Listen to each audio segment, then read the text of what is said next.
अस्सलाम वालेकुम।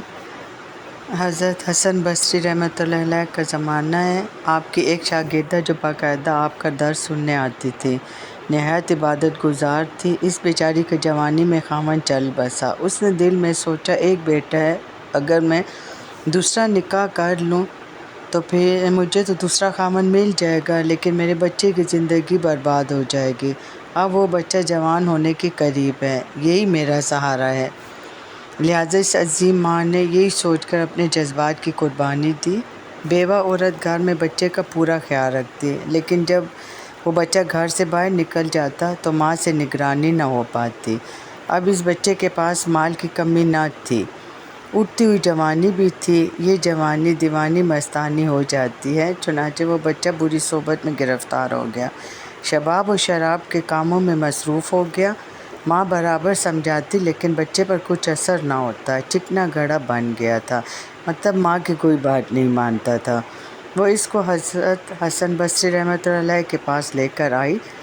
हज़रत भी इसको कई कई घंटे समझाते, लेकिन इस बच्चे का नेकी की तरफ रुझान ही नहीं था।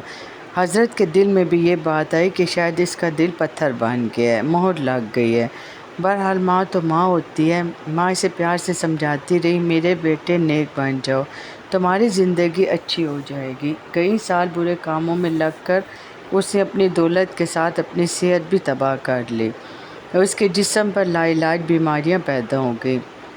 मामला यहाँ तक आ पहुँचा कि उठने की भी सकत न रही और बिस्तर पर पड़ गया।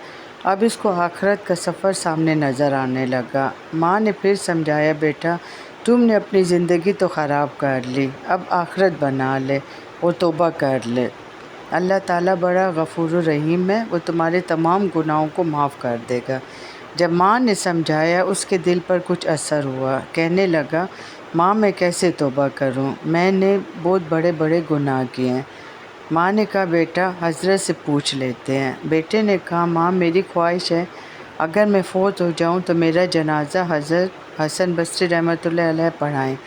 माँ हज़रत के पास गई। हज़रत खाने से फ़ारिग हुए थे और थके हुए थे और दर्स भी देना था, इसलिए कैलूला के लिए लेटना चाहते थे। माँ ने दरवाज़ा खटखटाया, पूछा कौन है। अर्ज़ किया, हज़रत मैं आपकी शागिर्दा हूँ, मेरा बच्चा अब आखिरी हालत में है, वो तौबा करना चाहता है, लिहाजा आप घर तशरीफ़ ले चलें।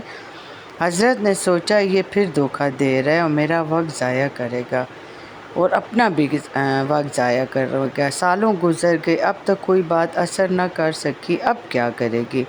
कहने लगे, मैं अपना वक्त ज़ाया क्यों करूं, मैं नहीं आता। माँ ने कहा, हज़रत उससे तो ये भी कहा कि अगर मेरा इंतकाल हो जाए तो मेरा जनाजा हज़रत हसन बसरी पढ़ाएं। हज़रत ने कहा, मैं उसके जनाजे की नमाज़ नहीं पढ़ाऊँगा, उससे तो कभी नमाज ही नहीं पढ़ी। अब वो शागिर्दा बेवा औरत चुप के चुप रह गई, रोती घर आ गई। बेटे ने पूछा, क्या हुआ। माँ ने कहा, एक तरफ तेरी हालत, दूसरी तरफ हज़रत ने इनकार कर दिया। अब ये बात बच्चे ने सुनी तो उसके दिल पर चोट लगी और कहा, माँ मेरी एक वसीयत सुन लीजिए। माँ ने पूछा, बेटा वो क्या है।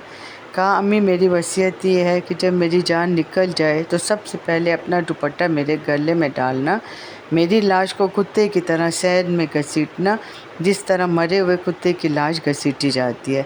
बेवा औरत ने पूछा, बेटा वो क्यों। कहा, अम्मी इसलिए कि दुनिया वालों को पता चल जाए कि जो अपने रब का नाफरमान और माँ बाप का नाफरमान होता है उसका अंजाम ये हुआ करता है। मेरी प्यारी माँ मुझे कब्रिस्तान में दफन न करना। माँ ने कहा, वो क्यों। कहा, माँ मुझे इसी सैन में दफन कर देना, ऐसा न हो कि मेरे गुनाहों की वजह से कब्रिस्तान के मुर्दों को तकलीफ़ पहुँचे। जिस वक्त नौजवान ने टूटे दिल से आजिज़ी की और ये बात कही तो परवरदिगार को उसकी ये हरकत अच्छी लगी। रूह कब्ज़ हो गई, अभी रूह निकली ही थी। माँ आंखें बंद कर रही थी तो दरवाज़े पर दस्तक हुई। पूछा, कौन। जवाब आया, हसन बसरी हूँ। कहा, हज़रत आप कैसे। फरमाया, जब मैंने तुम्हें जवाब दे दिया और सो गया, ख्वाब में अल्लाह रब्बुल इज़्ज़त का दीदार नसीब हुआ। परवरदिगार ने फरमाया, हसन बसरी तू मेरा कैसा वली है, मेरे एक वली का जनाजा पढ़ने से इनकार करता है। मैं समझ गया कि अल्लाह ताला ने तेरे बेटे की तौबा कबूल कर ली है। तेरे बच्चे की नमाज जनाजा पढ़ने के लिए हसन बसरी खड़ा है। ए अल्लाह ताला तू कितना करीम है कि मरने से चंद लम्हे पहले اگر کوئی بندہ شرمندہ ہوتا ہے تو اس کی زندگی بھر کے گناہوں کو بھی تو معاف کر دیتا ہے۔ اللہ تعالیٰ ہم سب کے گناہوں کو معاف کرے۔ یعنی دیکھا ایک گناہ گار بندے کی توبہ اللہ تعالیٰ نے کیسے قبول کی، اور ہم مایوس ہو جاتے ہیں کہ بہت گناہ گار ہے، اللہ کیا معاف کرے گا۔ اللہ سے معافی مانگ کے تو دیکھو، اس کے ہو کے تو دیکھو، وہ سب کو معاف کرتے۔ اللہ ہمیں بھی معاف کرے، ہمارا ایمان پہ خاتمہ کرے۔ دعاؤں میں مجھے ضرور یاد رکھا کریں، میرے لیے دعا کیا کریں، ایمان کے لیے دعا کیا کریں۔ اللہ ہمیں معاف کرے، اللہ کی بخشش کے لیے دعا کیا کریں، میرے ساتھ ساتھ اپنے لیے بھی۔ چاہے سمندر جتنے بھی گناہ ہوں، اللہ تعالیٰ تو بہت بڑا ہے، وہ معاف کرتا ہے۔ اس کے ہاں کسی چیز کی کمی نہیں ہے، اس کے خزانوں میں کسی چیز کی کمی نہیں ہے۔ ہاں کوئی معافی مانگنے والا تو بنے، کوئی اس کی طرف آنے والا تو بنے۔ وہ کہتے ہیں جب تم لوگ چل کے آتے ہو تو میں دوڑ کے تم لوگوں کے پاس آتا ہوں، بس ہم میں ہی کمی ہے۔ ہم معافی توبہ اسی چکر میں آخری لمحہ آ جاتا ہے، اور کسی بد نصیب کو تو توبہ نصیب ہی نہیں ہوتی۔ اس لیے اپنی زندگی میں ہی معافی مانگ لیں، سب کام چھوڑ دیں، بس اس کو راضی کریں، یہی سب کچھ ہے۔ جب وہ راضی ہوگا تو یہ جہاں بھی ظاہر ہے اچھا ہوگا، وہ بھی اچھا ہوگا۔ ایک دفعہ پھر ریکویسٹ کرتی ہوں، دعاؤں میں یاد رکھیں۔ اللہ تعالیٰ آپ سب لوگوں کی حفاظت کرے، اللہ تعالیٰ آپ لوگوں کو اپنے حفظ و امان میں رکھے۔ اللہ حافظ۔